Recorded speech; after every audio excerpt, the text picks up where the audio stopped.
Hello बच्चों, आज हम कक्षा 10 के विषय विज्ञान के अंतर्गत जैव प्रक्रम पाठ के अगले टॉपिक जिसमें मानव में पोषण का अध्ययन करेंगे। मानव में जो पोषण होता है वो विषम पोषी प्रकार का पाया जाता है। मानव अपना भोजन स्वयं नहीं बनाता बल्कि अन्य स्रोतों से, पौधों से या जानवर से प्राप्त करता है। ये पौधों और जानवर से प्राप्त भोजन को निगलता है, इनगल्फ करता है। इसीलिए इनके अंदर होलोजोइक प्रकार का पोषण पाया जाता है। यह पोषण एक कॉम्प्लेक्स पाचन तंत्र द्वारा क्या होता है, संपन्न होता है। मानव के पाचन तंत्र में के दो भाग हैं। पहला जो भाग है आहार नाल और दूसरा जो भाग है वो पाचन ग्रंथियां। आइए हम आहार नाल के बारे में अध्ययन करते हैं। मानव का जो आहार नाल है लगभग 8 से 10 मीटर लंबा होता है। यहाँ आप देखिए चित्र बना हुआ है। ये आपका जो पोजीशन, ये मुख है और मुख गुहिका है।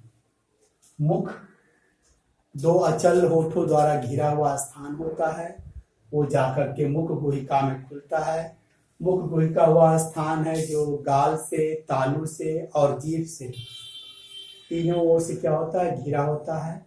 उस स्थान को हम मुख गुहिका कहते हैं। मुख गुहिका में आपके दांत पाए जाते हैं।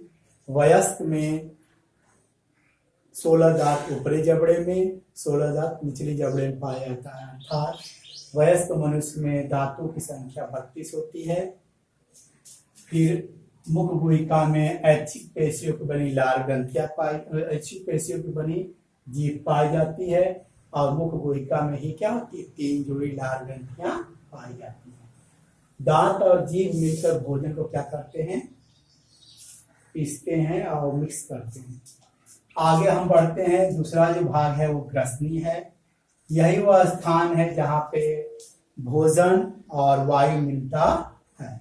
उसके आगे जो आपका है वो ग्रास नली है, जिसे फूड पाइप बोलते हैं। वो पतली होती है, वो जाकर के एक चौड़े से भाग में मिलती है। उस भाग का नाम है अमाशय। अमाशय आहार नाल का सबसे चौड़ा भाग है। इसका मुख्य कार्य क्या है, भोजन को संचय करना होता है और पाचन में भाग लेना होता है। अमाशय की दीवार में जठर ग्रंथियां पाई जाती हैं। आगे जो अमाशय है वो छोटी आंत में खुला होता है। किसमें, छोटी आंत में। छोटी आंत 3 भागों से मिलकर बना होता है। पहला भाग है ग्रहणी जो यू आकार का होता है। उसके बाद भेजना, तीसरा भाग है इलियम। ये तीनों मिलकर के छोटी आंत बनाती हैं। छोटी आंत आहार नाल का सबसे बड़ा भाग है। वो लगभग 6.5 मीटर लंबा होता है। छोटी आंत में ही पाचन का कार्यक्रम संपन्न हो जाता है और अवशोषण भी यहीं पे समाप्त हो जाता है। मैक्सिमम भोज्य पदार्थों का अवशोषण आपके छोटी आंत में हो जाता है। ये जो अवशोषण होता है किसके द्वारा होता है, छोटी आंत की दीवारों में अंगुली के समान संरचना पाई जाती है। उन संरचना को हम बोलते हैं माइक्रोविलाई। इसके अंदर ब्लड कैपिलरीज पाई जाती हैं। वो भोजन को क्या करती हैं, अवशोषित करती हैं। छोटी आंत जो होती है शाकाहारी जंतुओं में, चौपाया जंतुओं में कुछ बड़ी होती है, जबकि मांसाहारी जैसे बाघ, शेर, कुत्ते, इन लोगों में जो छोटी आंत होती है कुछ, और छोटी आंत क्या होती है, आकार में छोटी होती है। इसके बाद भाग आता है ये चौड़ा जो भाग है लेकिन अपेक्षाकृत छोटी आंत से छोटा है। उसे हम बोलते हैं क्या, बड़ी आंत। क्या बोलते हैं, बड़ी आंत। बड़ी आंत के 3 भाग है, सीकम, कोलन और रेक्टम। सीकम वाले भाग पे एक अवशेषी अंग पाया जाता है जिसका नाम है कृमि रूपी परिशिष्टिका। पहले ये माना जाता था कि मानव में यह सेलुलोज का पाचन करते थे, लेकिन अब हम भोजन पकाकर खाने लगे। इस तरह ये माना गया, मतलब भोजन पचा खाने की वजह से इनकी कार्य क्षमता कम होती गई। आज ये अवशेषी रूप में है। कभी कभी इनके अंदर इन्फेक्शन हो जाता है तो अपेंडिक्स नामक रोग हो जाता है। डॉक्टर इस भाग को काट के निकाल देते हैं, जिससे दर्द से छुटकारा मिल जाता है। रेक्टम जो आगे जाके खुला होता है मलाशय में, जिसको एनस बोलते हैं। मानव का जो आहार नाल है वो कंप्लीट है, पूर्ण है, अर्थात इनके अंदर दो ओपनिंग है, एक मुंह है और दूसरा ओपनिंग मलाशय है। इसी तरह के आहार नाल को हम बोलते हैं पूर्ण, कंप्लीट आहार नाल बोलते हैं। इसके अलावा आहार नाल के अंतर्गत ये जो यकृत पाया जाता है, यकृत शरीर की सबसे बड़ी ग्रंथि है। ये दो पालियों को मिलकर बना होता है। बड़ी पाली दाएं साइड में होती है, बाएं में क्या होता है आपका छोटी होती है।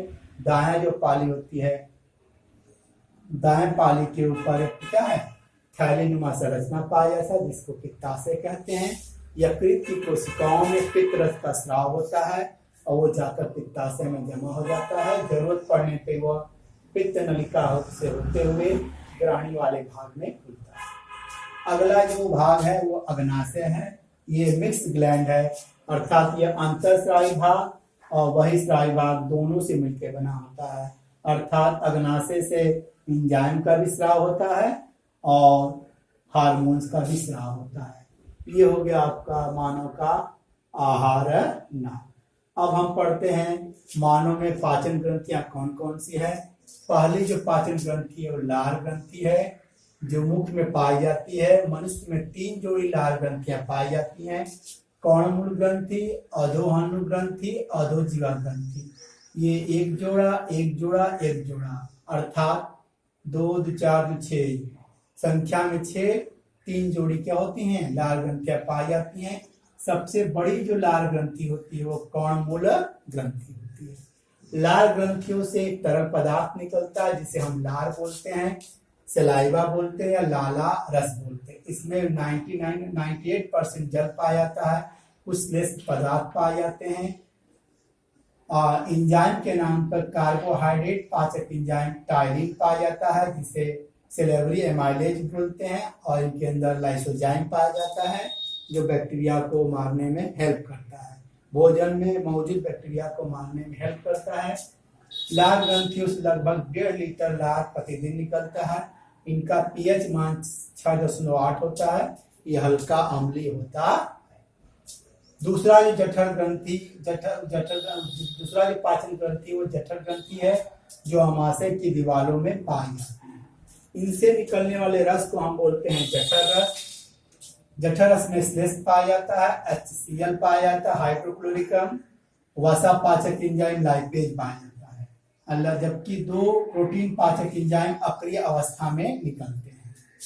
ये जो HCl है वह भोजन को अम्लीय माध्यम प्रदान करता है, अर्थात अमाशय में अम्लीय माध्यम में भोजन पचता है। नंबर 2, भोजन में उपस्थित कीटाणुओं को ये मारता है। नंबर 3, अक्रिय पेप्सिनोजन को पेप्सिन बदलता है, जबकि अक्रिय प्रोरेनिन को रेनिन बदलता है। रेनिन एक प्रोटीन पाचक एंजाइम है। केसीन जो दूध में पाया जाता है, इट मीन्स केसीन नामक प्रोटीन को पचाने में ये हेल्प करता है। अब आता है 3rd यकृत, जो आप यहाँ पढ़े थे। यकृत शरीर की सबसे बड़ी ग्रंथि होती, जो 2 पालियों बनी होती, पित्ताशय इसके अंदर पाया जाता है। यकृत की कोशिकाओं से क्या होता है आपका पित्त रस निकलता है, जिसका पीएच मान 7.6 से लेके 7 होता है। यकृत के चारों ओर एक लेयर पाया जाता है, जिसे ग्लीसन कैप्सूल बोलते हैं। ये पालियां उन्हीं से क्या होती है जुड़ी होती है। यकृत से निकलने वाला पित्त रस वसा के इमल्सीकरण में मदद करता है। वसा के इमल्सीकरण मतलब बड़े बड़े जो आकार के जो आपके वसा के कण होते हैं उनको छोटे छोटे आकारों में बदलते हैं। अगला आता है अग्नाशय। अग्नाशय चौथा क्या है पाचन ग्रंथि है। अंतःस्रावी भाग से आपके क्या होता है बहिःस्रावी भाग से अग्नाशय रस निकलता है, जिसका पीएच मान क्षारीय होता है। अग्नाशय रस में आपका ट्रिप्सिन प्रोटीन पाचक एंजाइम, लाइपेज वसा पाचक एंजाइम, एमाइलेज कार्बोहाइड्रेट पाचक एंजाइम पाया जाता है। और हर बुक में अलग अलग दिया हुआ है, ये एनसीईआरटी के हिसाब से कम दिया है, तो हम लोग एनसीईआरटी को ही डील कर रहे हैं। पांचवा है आंतीय ग्रंथियां। आंतीय ग्रंथियां आंत और छोटी आंत के दीवारों में पाई जाती है। ये दो तरह की हो सकती है, लीवर पुल की दरारें, ब्रूनस की ग्रंथियां। ये ग्रंथियां क्या होती हैं, माइक्रोविलाई जो है उनके जो खाली जगह बसते हैं उन्हीं के स्थान पे ये पाई जाती हैं।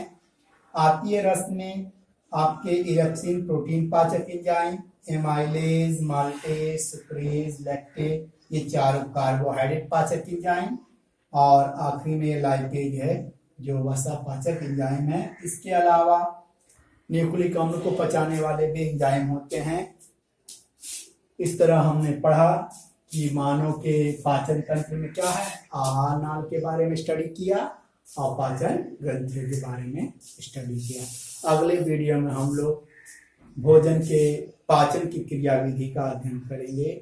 धन्यवाद।